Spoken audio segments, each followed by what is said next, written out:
I'm Aaron from PhoneDog.com, and part 2 of a dogfight between the Xperia TL and the HTC One S begins in just a second. But first, special thanks to our partners at Best Buy Mobile for giving us devices like these for use in our One Paw Bandit giveaway game, which we turn around and give to you at instantwin.phonedog.com. When you walk into Best Buy Mobile, you'll walk out working. They'll help you set up your email, your web, your contact settings, and more. So when you walk out the door with either of these, your camera settings are exactly how you want them, your LTE settings are exactly how you want them, and more at Best Buy Mobile. Let's take a look. Which one's going to win? We'll find out starting right now. Two of a dogfight battle between two really high-end, I would say high-end Android phones. It's funny because the Xperia TL is $100 on AT&T right now, and it's packing the features that all the $199 devices packed earlier in the year. It's got a 1.5 gigahertz dual-core Snapdragon S4 CPU, a 4.55-inch HD display, so it's really kicking it when it comes to specs. 13 megapixel camera, 1080p HD recording, NFC. It's got the goods, so to speak. And I say that really professionally. It's got the goods. And then, of course, you have the HTC One S. This thing's been out for a while, but it's still packing some killer specs. And what really draws me to this device is the beautiful body. I mean, this thing feels great in the hand. This one's a little bit thick, a little bit meaty in the hand. That said, it's not bad by any means, and I like the fact that it curves. It's traditional Sony style in terms of the design. You can see here from the back that it's kind of a U shape, if you will, or a curved shape.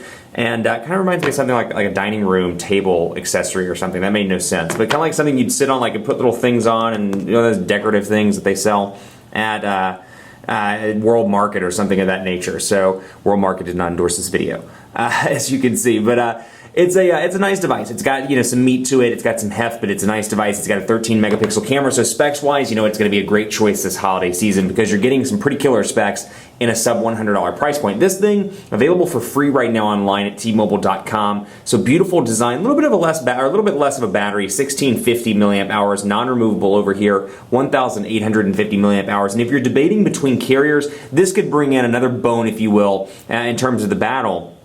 Or bone for the battle, rather. 4G LTE connectivity over here, HSPA plus 42 megabits per second on T-Mobile. So if you really want that LTE, you want that fast internet connection that's known and proven to be fast, LTE is just your thing, this is going to be your device. If you're like, you know what, T-Mobile, which honestly, their HSPA plus performs exceptionally well in certain markets, it's been great in the Dallas Metroplex, really fast all around, you may want to side with something like this. Speaking of, we're going to jump right in and take a look at speed test on both of these devices. We'll come in here and take a look, speed test, and we'll begin the test and take a look. I don't know why it's on Atlanta. Let's try and get this shifted over to Dallas. There we go. And we'll bring this over to Dallas as well if we can. I don't know why it's not showing Dallas here. Texarkana. Oh, there's Dallas. Perfect. And let's make sure partnership broadband. Let's get the 2 there. Quite a few servers over here in our great city. And then, okay, so we'll begin on both of these and take a look. AT&T LTE versus T-Mobile HSPA Plus. Now, AT&T's LTE has been exceptionally great in the Dallas Metroplex. You've got 18 megabits per second on the download. You're actually 19 megabits per second over here on the download. And then over on the upload, you've got about 8 megabits per second, 8.5. So really impressive all around. But this is nothing to scoff at, given the fact that it's HSPA Plus. This is a 10.88 megabits per second. And on the upload, about 1.6, so really where you're kind of faltering here is the upload speed. 10.8 megabits per second, 1.66 megabits per second on the upload, and then, of course, on the download, like I said, 19.13, upload 8.42. So really impressive on the AT&T side. Let's also take a look at quadrant standard, and then we'll take a look at the speed tests as well and see how these things perform. Now, both of these have dual-core Snapdragon S4 CPUs.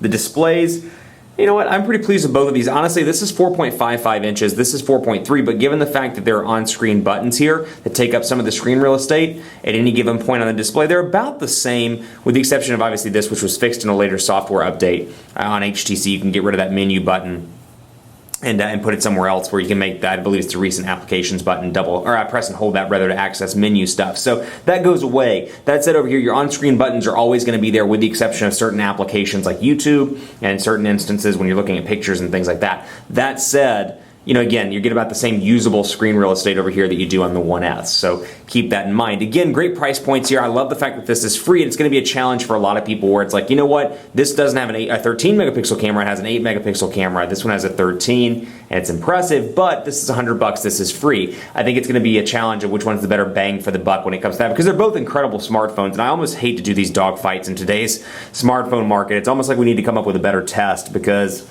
in terms of that. You know, they're all great phones, and it's like when they win in these dogfight battles, they win by like tiny margins, and it's not to say at all that your device isn't spectacular or this device isn't spectacular. And they're both really impressive phones. 4,926 over here, 4,541 over on the One S. And so you can see a little bit of a difference there versus the Xperia TL. That said, not a whole lot, and take quadrant standard with a grain of salt because it is negligible. You know, it's not always indicative of day-to-day performance, but still very impressive all around. So speaking of impressive and speaking of web and all that stuff, let's take a look. You like that transition? That was pretty smooth, huh? Let's go take a look here at PhoneDog.com on LTE, and then of course on T-Mobile's HSPA Plus. So overall, you know, responsiveness on both of these units, really responsive thanks to that dual-core Snapdragon S4 CPU. I'm a big proponent of Chrome, as you can see here running on the Xperia TL. Got my menu button, I've got my tabs up here at the top. I like the animations that show when you have various tabs running. I can open up a new tab. Oh, let's open up another one.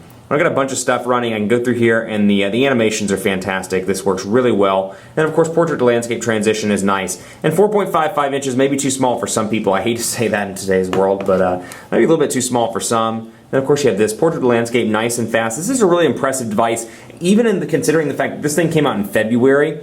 In the mobile world, or it was announced in February at least. In the mobile world, that's an eternity, but this device has really kept up with the paces all around. Still a really impressive device, really beautiful. It was kind of ahead of its time. It's funny when these devices launch or when they're announced, you can kind of immediately tell if they're ahead of their time, they're launching right on time, or they're launching behind schedule. Case in point, the LG Intuition, which was a decent device when it was announced in February at Mobile World Congress, not so decent when it was released on Verizon just a few weeks ago, and then right before the Galaxy Note 2 came out. So you know, it just depends on how the release schedule works, but overall both of these are going to be great bangs for the buck. And so overall I think you'll be impressed with either unit. Let's close out by taking a look at camera. 13 megapixels on both of these units. I'm sorry, 13 megapixels over here with 1080p HD recording, 8 megapixels over here.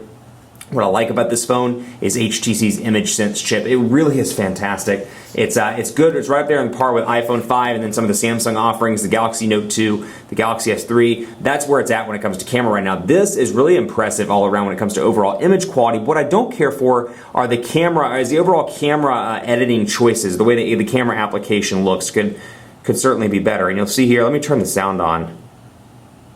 Oops. There we go, perfect. Back out here, and you're going to hear the shutter going off multiple times. I love this burst mode feature. So not only is it an impressive picture quality, but it's really impressive all around. As you can see here, when you're going through various pictures, you can take a ton of different pictures back to back. So if you're watching a soccer game or a football game, you know, you're watching the players go by, you can do that with this camera. And then there are a couple of other great features, including the ability to jump into the recording or to the camcorder here, which shoots video in 1080p and still takes stills while you're recording images. So let's say you're recording that football game and you're like, you know what, I want that picture. You can take pictures while you're doing it. Overall, impressive image quality here, and impressive image quality over here as well. A 13 megapixel camera takes great pictures all around. Let's make sure actually, yeah, 13 megapixel resolution. You've got a couple of different options here. Self-timer, flash, smile detection, shutter sound, quick launch, and then of course, you have your flash settings here as well. So you've got a bunch of different choices. That said, it's very evident that this thing this is kind of one of those places where it's evident that it's a $99 device, because in terms of image ability or camera abilities, they're few and far between. But the image quality is actually pretty impressive. I'll show you over here. Let's see, I'm going to take pictures of this text, which you can't see on camera right now, but I'm going to go ahead and take a picture. And so you can see very clear dress rehearsal test on Monday, as you can see for some project that we're working on, which you should stay tuned to Phone Dog because it's pretty exciting. But dress rehearsal, and then of course test on Monday, and you can see zoomed in, beautiful image quality, and really just clear look and feel of the text. So impressive camera quality all around. So now it's a dogfight battle. You know what? One of these has got to take home the gold, and it kills me to do this in these dogfight battles because, you know, in today's world, they're so freaking close, and it's hard to make a decision between these devices. That said, the winner of the dogfight, and it's a tough one, my friends, the winner of the dogfight is the HTC One S. Let me explain why. The Sony Xperia TL, great device. I'm really excited about it. I'm really excited to see Sony back in the US market, really with some great devices too. Let me see how many times I can say really in a sentence. I'm really excited about this really awesome, really cool, really Sony device. No, I'm just kidding. But Xperia TL, really impressive devices, launching at $100. Hopefully we'll see some price reductions in the next couple of months to make it even more appealing. But $100 out the gate, pretty impressive on the price front. What I'm saying over here with this one, Love the image sense capability. Processor's nice and fast. Yeah, you don't get the HD display, so keep that in mind, but the price point of free with Beats Audio is a really impressive package. So in these dogfights, I kind of have to equate performance with pricing, with various carrier availability,